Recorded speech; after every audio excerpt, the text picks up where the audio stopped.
KBN 24 के संयोजन में होने जा रहा कार्यक्रम 26 सितंबर को कलायत की बही खाते का मिलान को लेकर हम पहुंचे, जहां पर 26 सितंबर को बही का मिलान होगा। इन नेताओं की जो बही का मिलान होगा उसी चौपाल के अंदर हम मौजूद हैं। सुरक्षा की दृष्टि से लोगों की जो बातें हैं और जो नेता यहां पर पहुंचेंगे, क्या कुछ यहां पर होगा, लोगों के क्या सवाल होंगे, उसको लेकर फिलहाल लोगों से भी बात करेंगे। और मेरे साथ फिलहाल पूरे जो इसकी सुरक्षा की बात करें तो क्या रास्ते होंगे, क्या कुछ होगा, उसको लेकर वरिष्ठ पत्रकार रणवीर धानिया मेरे साथ हैं। अगर आपसे बात की जाए तो किस प्रकार की, अगर लोगों की बात की जाए या फिर नेताओं की बात की जाए, तो आएंगे और लोगों के सवाल क्या होंगे, सुरक्षा दृष्टि क्या होगी और इतिहास क्या है चौपाल का? हाँ, देखिए, जिस चौपाल पर हम मौजूद हैं, ये मुडाड 360 की जो रियासत होती थी प्राचीन काल में, मुडाड 360 की रियासत की राजधानी होता था कलायत। और जहां ये नेताओं ने जनता की अदालत बुलाई है, पूर्व केंद्रीय मंत्री जयप्रकाश और महिला एवं बाल विकास मंत्री कमलेश डांडा द्वारा जो यहां आह्वान किया गया है कि राज्य मंत्री कमलेश डांडा ने पूर्व केंद्रीय मंत्री जयप्रकाश को बहस के लिए समय और जगह मुकर्रर करने के लिए एक चुनौती दी थी, और उस चुनौती को पूर्व केंद्रीय मंत्री जयप्रकाश ने स्वीकार करते हुए इस जगह का चयन किया है। ये कलायत की मुडाड चौपाल है, जिसका जो इतिहास है वो मुडाड की जो रियासत होती थी ये उससे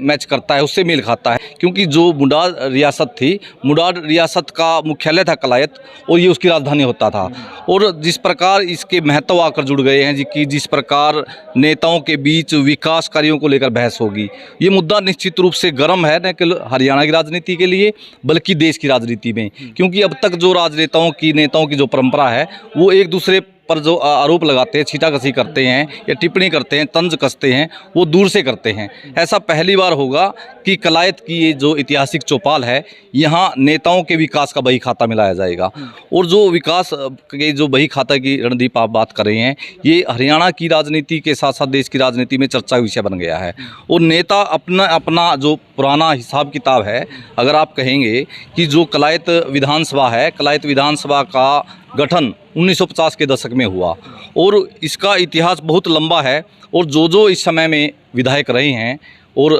चाहे वो मंत्रिमंडल का हिस्सा रहे हों, उन लोगों ने भी अपनी संदूक और पेटियां खोलनी शुरू कर दी हैं और वो अपने विकास के जो बही खाते हैं उनको तलाश रहे हैं। क्योंकि उनको लोग निमंत्रण दे रहे हैं, कलायत क्षेत्र के जो लोग हैं उन नेताओं को, उन विधायकों को, उन मंत्रियों को तलाश रहे हैं जिनका ताल्लुक कलायत से रहा है और न्योते दे रहे हैं। तो जब वो न्योता उनके पास पहुंच रहा है तो जो पुराने जो यहाँ नेता रहे हैं वो अपने जो विकास के जो बही खाते हैं उनको तलाश रहे हैं। और जिस प्रकार आप ये जिक्र कर रहे थे इतिहास का कि जो ऐतिहासिक चौपाल है, यहाँ इसलिए ये जनता की जो अदालत है उसके मायने बड़े हो गए हैं, क्योंकि जो ये जगह है जिस ऐतिहासिक चौपाल पर हम मौजूद हैं, ये भगवान रामचंद्र की वंशावली से इस इतिहास का यहाँ मेल खाता है। और उस चौपाल पर दो नेताओं द्वारा इस प्रकार की जनता की अदालत बुलाना और जनता की अदालत में विकास का बही खाता मिलाना, इस पर न केवल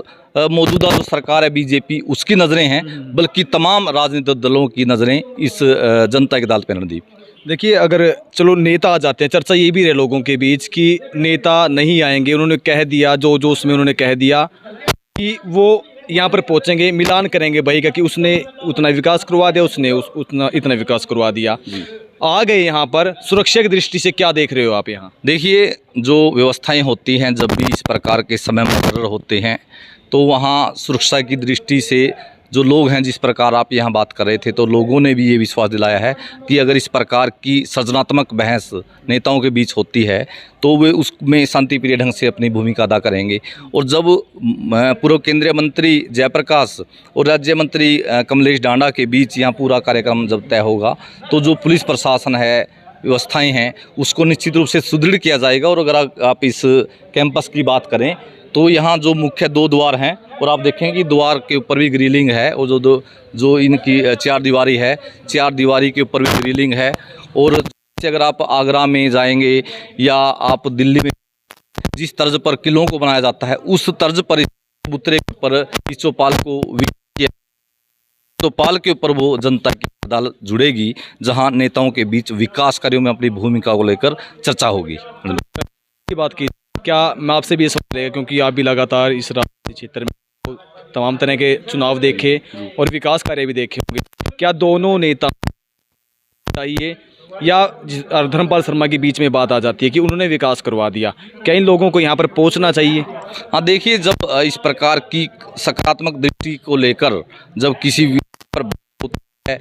जनता की अदालत में ये बातें होती हैं, नेताओं को आना चाहिए और उनकी ड्यूटी भी है कि लोगों को बताएं, क्योंकि जो जनता द्वारा जो जनप्रतिनिधि चुने जाते हैं उनकी एक जवाबदेही भी है जनता के प्रति कि उन्होंने जनता के लिए क्या क्या उनके काम रहे, क्या क्या उनकी रिपोर्ट कार्ड रहा। तो रिपोर्ट कार्ड को प्रस्तुत करने की जगह है, मेरा विकास में योगदान है और जनता स्वीकार कर लेगी तो चुनाव 2024 उसके लिए और बिल्कुल उसके लिए आसान होगी। जबकि जो इस परीक्षा में फेल हो जाएगा, ये सेमीफाइनल है रणदीप, यहाँ ये राजनीति का सेमीफाइनल होंगे।